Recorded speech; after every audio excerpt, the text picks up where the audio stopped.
I don't care if you're a brand new player or a very experienced player, this is the best training aid in golf. You can make it yourself for under $35 and it will greatly improve your golf game. It will show you immediately the mistakes you're making. I'll show you how to make one. I'll show you how to practice with it.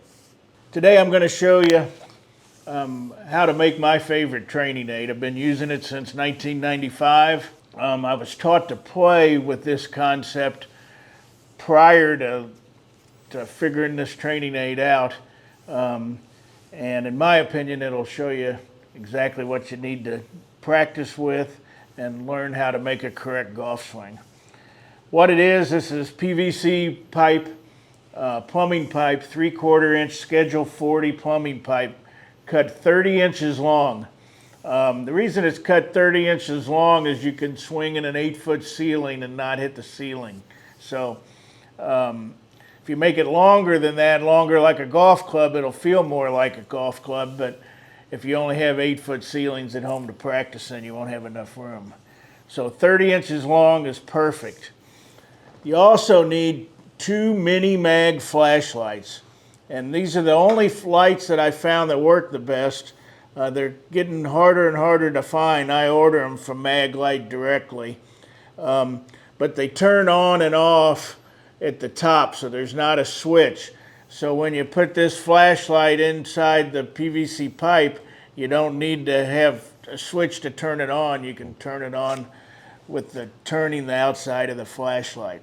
So all I do is take this 30-inch piece of PVC pipe, 2 mini mag flashlights, and some electrician's tape. This one's vinyl that I have here today. They also make rubber electrician's tape. That tends to work a little better. It's thicker and you don't need as much. And I just take this tape and I just wrap a little bit here in the middle. And you just kind of got to experiment with how thick it has to be to fit in there snug enough to hold in. That's about perfect. It'll snug that in. Pretty good. One more little wrap will work perfect for this one, as I'll show you in the demonstration here later. It's pretty important that they fit in here snug, or you'll swing them through your television or your wall. Don't ask me how I know that. So, fits in here snug. They'll turn on both ends. And this, my friends, is the best training aid in golf. You can make it for about $30 and use it at home. I have thousands of people that use this on a regular basis. You can only make 2 mistakes in golf. You either make a club path mistake or a club face mistake. And club path is determined by the angle that the shaft swings on during your golf swing. And what this does is it shows you exactly how to swing a golf club correctly. If the face is square at address and you keep the club on the correct path or the correct plane, you'll also keep the club face square automatically. So I think learning to swing on the correct shaft angle is the most important thing for most players. This will teach you this. It'll also teach you how to hinge your hands correctly. And you'll see that by swinging the club correctly, it'll also make your body move the way it's supposed to move automatically, and we'll demonstrate that a little later. I can focus the beam down pretty tight. I can turn this one on, focus the beam down tight. I need some type of target line on the floor. A lot of my students, if they do this in the basement, will take masking tape simply and put it on the floor. You can also do it outside in your driveway on the expansion crack. All you need is a straight line. It's your target line. The ball happens to be on it as well. And so if I set up with a 9-iron, you can see that this shaft is supposed to represent the shaft of my golf club, this pipe and this light. And so you'll also find that you can take a 9-iron or a pitching wedge, get set up the correct distance away, put a little piece of tape on the floor and say that's where my 9-iron is. I can do the same thing with my driver. I can set up, put a piece of tape on the floor. Now I'm practicing my driver swing. One of the things that you'll find by using this light, the definition of swing plane with the shaft is that whichever end of your shaft is closest to the target line, it should point at the target line during your swing. So here I have a shaft of a golf club without a head. If I'm on the correct plane, my shaft should point at the target line as I go back. This end's closer, so it points here. As my hands hinge on my backswing, that's also going to point at the target line. On my downswing, this end's closer. It's going to point at the target line past the ball. And then as this end gets closer, it's also going to point at the line. And then on my finish, that points at the line as well. 9-iron swing, that's a very upright swing. Driver, I'm much farther from the ball, but the principle's still the same. My butt of the club, my shaft is pointing at the target line the whole time. This will teach you that. The most common mistake I see with probably 90% of my students is that they'll be like this on the backswing where they have too flat a backswing. And the light will point way out here across the line. And I'm really not exaggerating. This is probably the most common mistake I see. The only way from here that they can get back to the ball is to go that way, and that's what they do. But it's the backswing mistake that causes the downswing mistake that everybody sees. By simply learning to swing this flashlight and have it point at the target line all the way through as you swing, it'll really help you. Now you can cheat with this as well. If I just stay still with my body and I don't move, I can still make this swing and pretty much swing on the line without moving. But that would not be correct. I also like to keep the club in front of a person, so at address, you'll notice that this end will point at my belt buckle, and then as I take it back, even halfway back here, I should still have this part of the golf club and this light pointing at my belt buckle. From here to there, that should be in front of me in those positions. And so as I set up here, as I would take this back to this position here, my checkpoint here is this still pointed at my belt buckle. From here, then my hands are going to hinge the club up correctly. I'm going to be down. A lot of people get hung up on lag, but see, if this shaft points at the target line past the ball, I'm going to create lag. Lag is created by swinging the shaft of the club on the correct plane. And so that's what this flashlight will teach you. And so it's by far the best thing I've found to learn how to make a correct golf swing. Whichever end of the shaft is closest to the target line should point at the target line. So once again, there we go, as my hands hinge at the line, down the line, through here, to even on the finish, I'm swinging in a complete circle all the way around. And I promise you it'll improve your game if you'll make you one of these. I'd love any feedback from any of you after you get to use it. It'll help you keep the club face square. And it will greatly, greatly improve your swing, and you'll be able to get immediate feedback whether you're doing it right or wrong. And that's what I like about it the most. What I find with people, whichever end of the light's closest to the target line should point at it.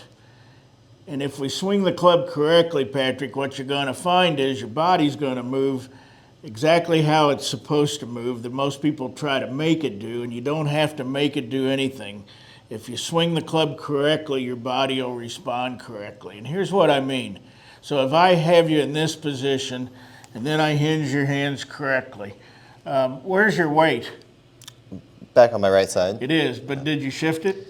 I didn't feel like I shifted it, but it kind of did automatically. It did. That's my point. And so weight transfer occurs by having the club move through the correct positions. Makes sense. Not that we're moving it. Right. Okay.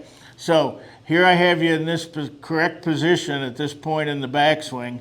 We've got our wrist fully hinged already. And that's pointing at our target line, probably 4 or 5 feet behind the ball. Yep. And your weight's all on your back foot.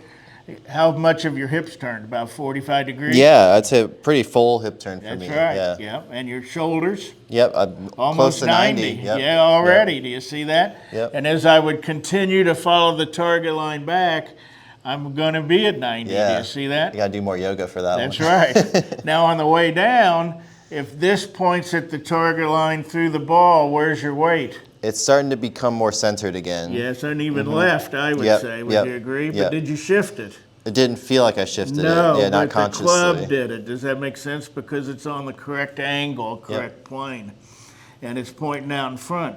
We still have a 90-degree angle from here with the shaft in our left arm. Do you see that? Yep. That's perfect. Then as our hands would unhinge, this would point down the target line here, would point the target line here, and if I'm over here, where's my weight? No, it's fully forward, yeah. Fully forward. You didn't have a choice though, right? Nope, yeah. Nope.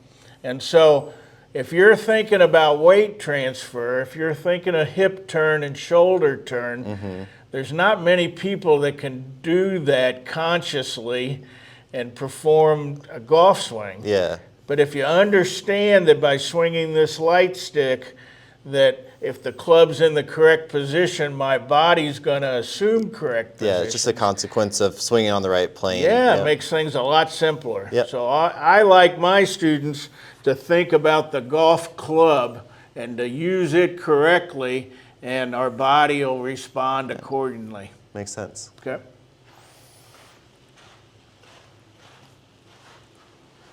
Awesome. Awesome.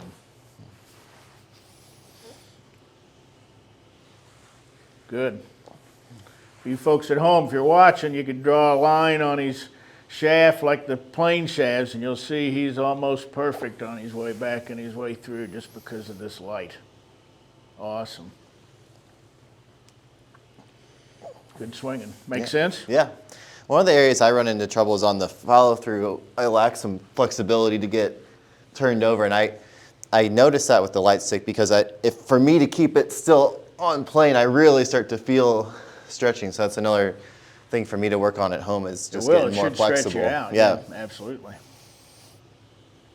And one of the things you taught me a while ago was the mistake of making sure you have a good takeaway instead of cheating and just moving just your body or just your hands instead of correct. And the getting club your doesn't body stay in front of you. Then yep. Yes. And that was a big. And so then I like that. See, so with this flashlight, if you start over, see it's pointing at your belt buckle now, right? Yep. So if you move a foot back with the light, it still should be pointing at your belt buckle. Yeah. Now your hands are going to start to hinge up, and so it points at the target line. So what point do you want it to start switching to a hinge? Probably when your hands get right here by your back hip. Okay, so like right around. Right in here. Yep. Yeah. And that's when that's going to start going, because by the time you've hinged back about 4 or 5 feet behind the ball, you should be fully hinged already there. And then the other thing is here, do you want to work, like how much are you thinking about your wrist angles as you're I don't think you need to think about it at all. If you're pointing at the line then you're doing it it's suited for correctly you. Okay. for you, based on how you're holding the club. Okay, because that's a pretty strong grip. So if I was to do this, then you need to be. That's right. You see okay. the difference? Yep. Yes.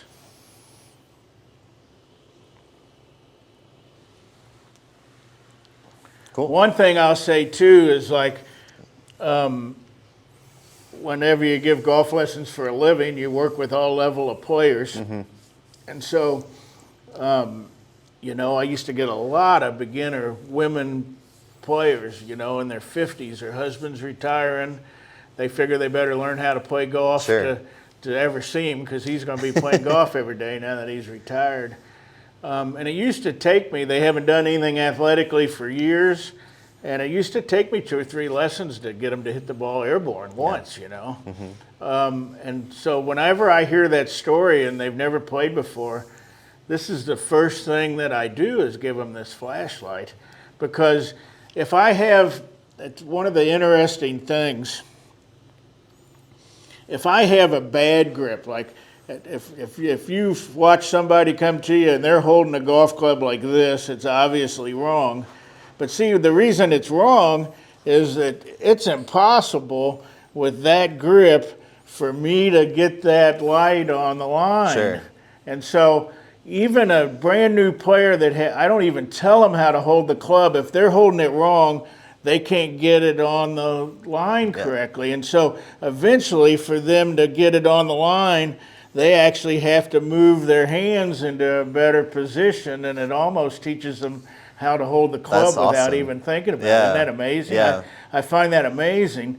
And that same beginner player that it might take me 2 or 3 lessons back in the old days when you talked about grip, stance, posture, and all that stuff at the beginning. Now I just tell them, you know, set up here, it's got a point here, and it's got a point over here. And once they can do that after 15 or 20 minutes, I just go to the driving range with them, put a ball on the tee and say, swing like that. And they almost hit it up in the air the first time. So, and what took me 3 hours before takes me about 15 minutes with Just one of working these with that, with yeah. somebody that's new. So any of you folks at home that are watching, if you've got, you know, 8-year-olds, 10-year-old, 12-year-old kids that you're trying to teach how to play golf, make one of these. It's 30 inches long for an adult. If you had an 8-year-old, you might only make it 20 inches long for them. But this would be the best way to teach them how to play. They'll use their hands correctly from the very beginning, and it's a pretty cool way to do. Yeah. To learn to swing a golf club correctly. Absolutely. Okay. Well, you've talked before a little bit about you like the flashlights more than just the lasers too, because it's do. a little bit more broad. Yeah, it's a little more forgiving and you can see it. There's some people that have made some training aids that screw into the butt end of the club that are laser pointers. When you start going pretty fast, it's pretty hard to watch that laser pointer. So I actually like this flashlight stick better. Yeah. And I like working, if you're trying to improve your golf swing at any level, a lot of times with no ball, no club, it's a lot more productive than just beating balls at the driving range. Yep. And I tell people, you know, if they're getting ready to go play golf, they got a 1 o'clock tee time. At 11 o'clock before they leave the house, I tell them to swing their flashlight for just a couple minutes to get the feeling. Yep. And then if they go play golf and they have a lousy round, I say, well, Come man, back and see come it, back yeah. inside and just swing the way you were swinging outside. You'll usually find that they're over here somewhere, Yep. and they'll say, oh, man, I see what I was doing wrong. So, but it'll really teach you. And like I said, you know, 95% of the people that I've had use this, the light's over the line on the way back, that they're Yep. too flat. And then everybody knows their swing's over the top, but once you're too flat going back, you've got to get the light back to the ball, and so the only way to do that is to go that direction. Sure. So, I mean, so you're stuck. So you have to fix your backswing if you want to fix your downswing. Yep. And so the other thing that I would tell you for more advanced players that's interesting with this is that I would say rarely anymore do you see a tour player that's ever too flat on the way back. But you'll see many of them that are steep. And so Jim Furyk would probably almost point at his toes here on the way back in his younger days especially. But many other players are that way too. Cameron Young's very steep. Matthew Wolff would be a very steep swing on the backswing. So being steep's not an issue, because what these players do is that they're steep going back, but then this club reroutes on the way down and they get on this perfect plane on this way down through here and hit it. What I found is, I think a player that is steep and then shallow probably is about 10% more powerful, 10% more club head speed. Interesting. Than the guys that are on the same plane back and the same plane through with the shaft angle. However, the guys that are on the same plane back and through are typically the straightest hitters. Makes sense. More consistent. Louis There's less. Oosthuizen's almost perfect at it. Yep. He's probably the poster child for swinging with this flashlight stick. Yeah. Fred Funk was too. And so, you know, those guys that are very straight, their shaft is very much on the target line. Yeah. So Makes sense. if you learn to swing and point your shaft at the target line, you'll be a better player. And the other thing what this teaches you too is that you need to learn that the swing's not the same. Here I am with sand wedge. That's going to be a lot steeper angle here. Here I'd be with driver. The principle's still the same, but my light's going to point at the target line. The clubs aren't made the same. The shaft angle's not the same. I'll tell you one quick story. Joe Hallett's a friend of mine. He works with Stacey Lewis. She won the Ladies British Open a few years ago, and while they were over in Scotland, one morning I get a call early in the morning. I'm asleep. It's Joe Hallett. He saw me give a demonstration at a PGA seminar with this flashlight, and they're in Scotland. He's trying to find a hardware store where he can make one to show it to Stacy and show her something with her golf swing. So he asked me how to make it again. They were at St. Andrews, and she went on to win the British Open that year, so pretty cool. So there's been a lot of people that have used this.